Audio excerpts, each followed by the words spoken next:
Welcome back everyone to Piney Plays Minecraft Skirmish.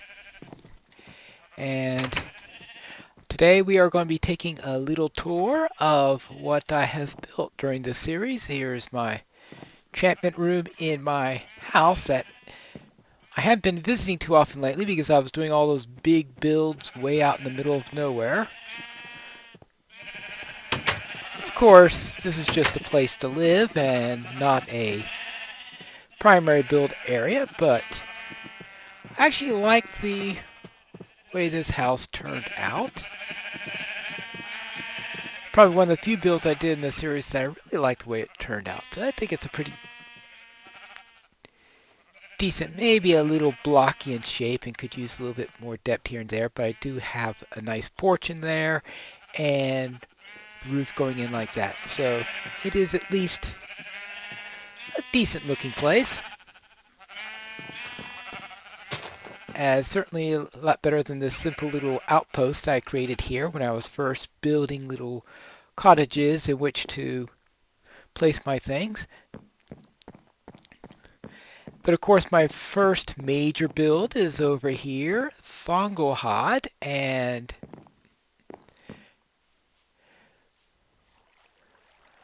we have this front wall here. It's this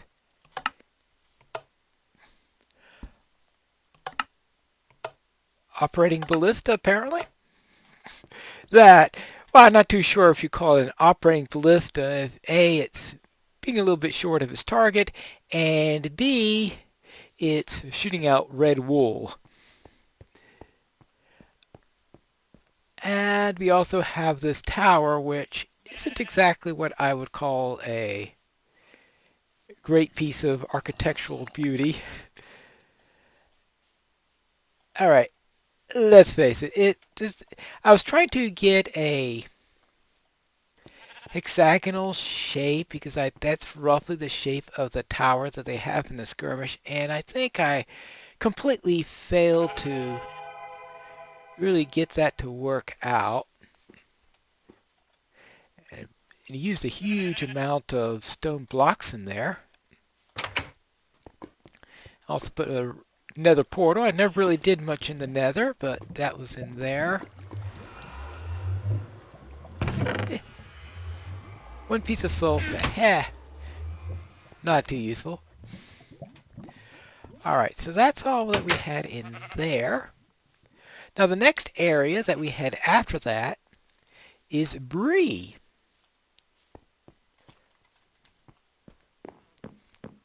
As we started out with Thongohod. See, have a look at that tower. Yeah. My skill in building towers is a tad short, shall we say, in more ways than one. Some of my towers are way too short, as we saw in Dol Guldur, and I think short in skill also. Now, I suppose I could have tried taking the rail car system in here, but the time to get down all the way through there, I think it's just faster to run over to Bree. Especially if I ever, what is the, oh yeah, I've never used that all that much. I presume it uses up quite a bit of energy when you do it when you try running. Alright, and now here's Bree, where I had all these little shops that had wool in there for little items in there.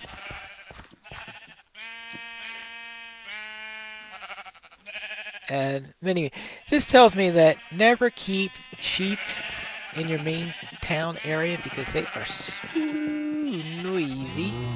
Actually, the cattle are worse. Alright, now here, of course for thievery and mischief, we have the front gate of Bree.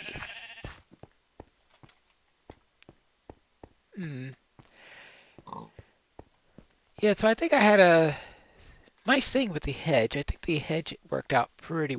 I still have this temporary thing in here with all this in here. Nothing more permanent than a temporary chest, I guess. Alright, with these little towers on the sides, I think that got the spirit of what's working out pretty well. Though I'm not too satisfied with what I did there, but I think the ditch worked well enough. Probably should have used a better banner than just a simple red banner, but that's another matter. So probably working on banners is something I could have tried. Ah, yes, and of course ending. Well, technically the skirmish ends right here in front, but this is way too compact. But that tends to be the usual shortcoming of my builds here, trying to squeeze them into a scale that's too small. And all through there. So this is the town hall. Alright, for Bree. And I'll take care of it. So that is, of course, the first part of Bree. Now the second point of Bree, of course, is the prancing pony. Let's see, what have we got here? Oh yes, my first pumpkin farm. Actually, I think I originally had a few pumpkins there, then I eventually moved my pumpkin farm over here, and that proved to be quite successful in that manner. Alright, and this is the last house that remains from the original. Yeah, I think this is the last house that came with the village that I built over here. Yeah, I think that piece of furniture was from the original thing, and I'm pretty sure all that was from the original house that was here. So that's what came when I first entered the town. Across here was this tower over here. There might have been another house also. It was a very, very small NPC village that we had here. And here's the prancing pony. I think that came out reasonably well.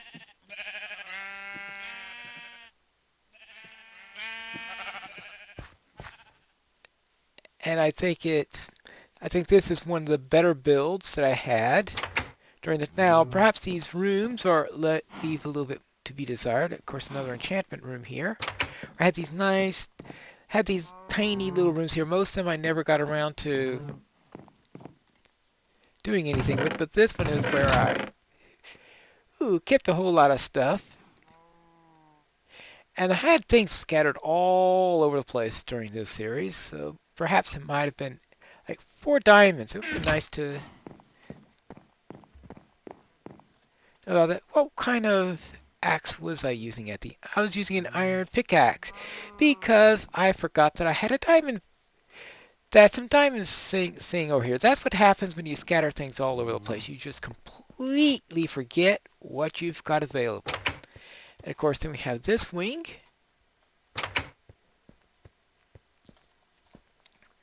A little kitchen area here. And a couple of small hobbit rooms there.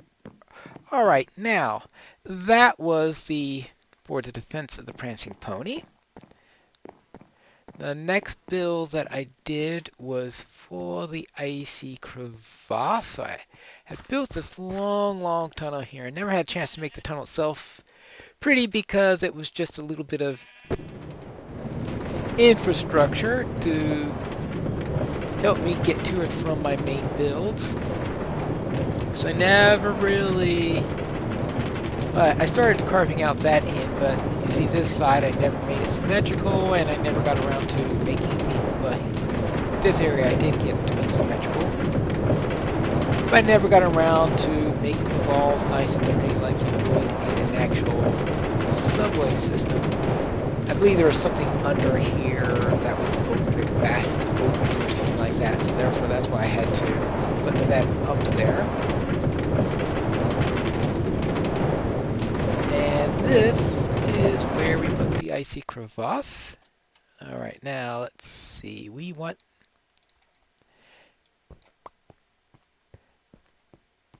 to go down this way. So therefore, I would say the Thongohod, I'd maybe give it about a C. Bree, I'd say for thievery and mischief, I'd say about a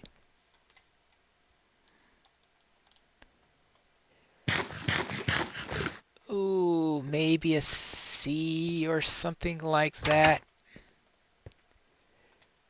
Or, all right.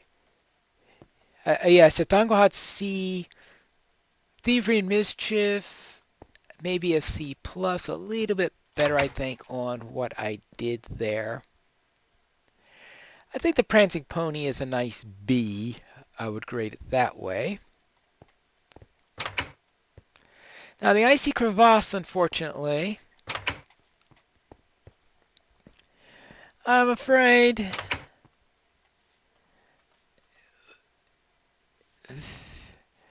well, it looks like I get a D for this one at best. Now I do have some. I have some stone here, but obviously I never got the sides all with the white and stuff like this, and the proportions are just so weird. I don't know if those golems are still around or not. Let's see. Ah, yes, of course. Always turning the wrong way. Which... Ah, down here? No, that's not the way to the boss room. That's a complete... There are a couple places in here. All sorts of fun places in here. Alright, let's see.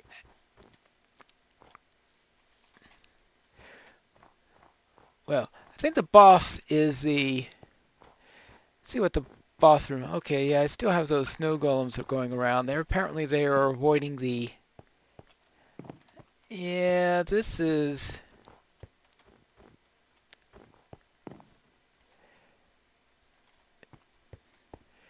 Okay, maybe D minus. Just doesn't look good. Alright, that is the icy crevasse.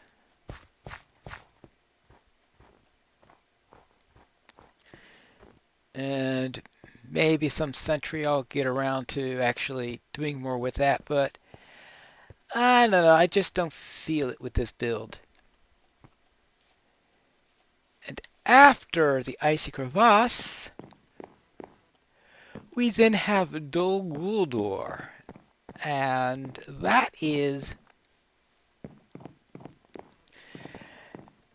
a massive project. That's all you could say about Dol Guldur. Oh boy, I can at least see the tower from here. Actually, that means it must be reasonably tall if I could see the tip of the tower from here. I mean, that is my biggest complaint about this build is, of course, I made it a little bit too short. I was thinking about extending it. And probably if things were going to continue, I would probably have done that. Alright, I can actually see here.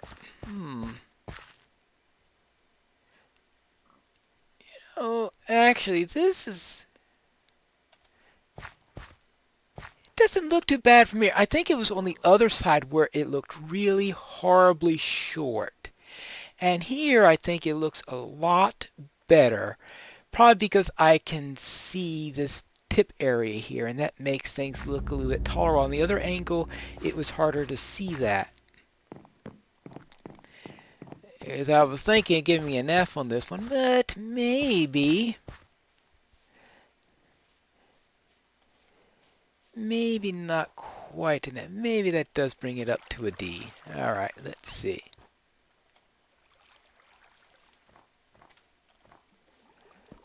Alright, now, last time we had been working on this wall here. You see I could finish this portion of the wall, and I had decided that there would be that at various bends and places like this there will be towers, and those towers would be made of stone. And of course,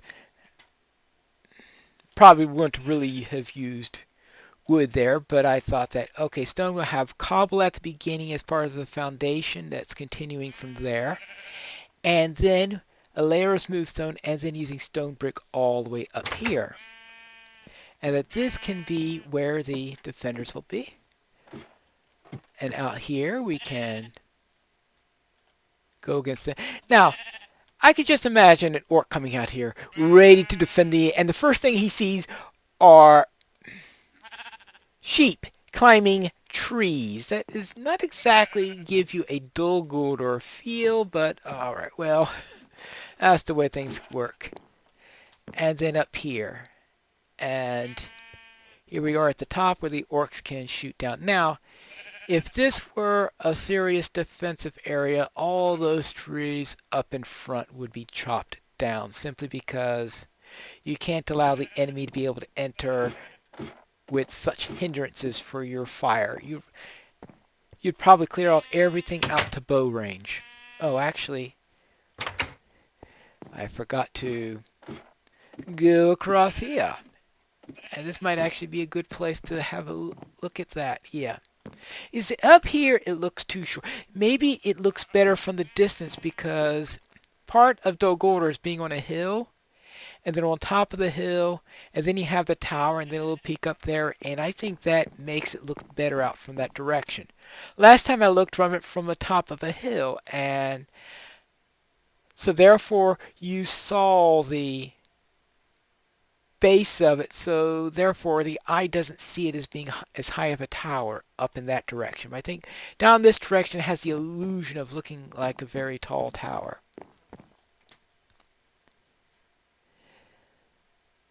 And the idea here then is that this then would be looking as the various wards of Dol Guldur as you're trying to go through the Necromancer's Gate. And probably going around, there'll be wards going all throughout the area. And then once you fight your way through the wards, this is actually the fourth ward here. This is the Sorcerer's Ascent. And then we head into the Outer Bailey. So there probably would actually be a wall here if you were actually seriously defending this, probably with another tower here. Come into the Inner Bailey, so you're being shot at from on top of there and also from the walls there, and you have to go all the way through here.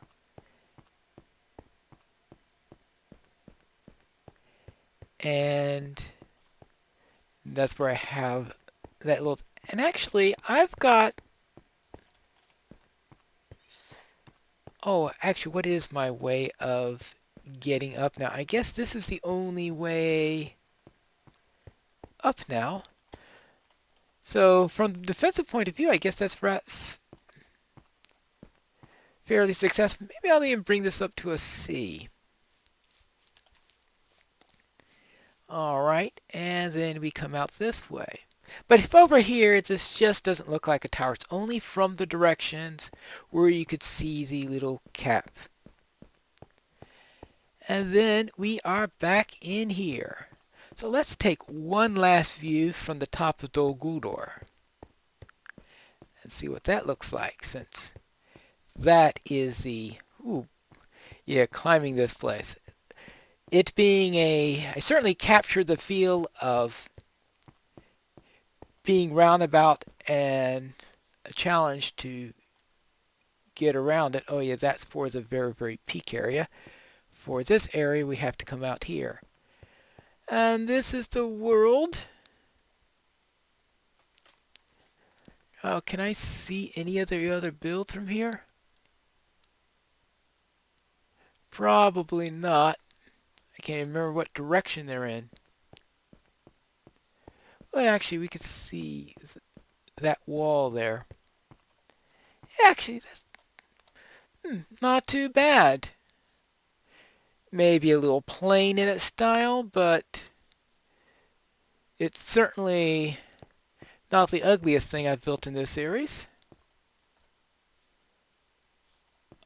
Alright, and that is it. Now I am concluding my series here. Maybe if I ever get around to building more on my own time, I might give a little tour of what I've done since then, but for now there won't be any more episodes. and I'll be going to other things and hopefully building something more of my own imagination and that will look better. But that'll be for my next series. So this is Pineleaf Needles reminding you to skirmish responsibly.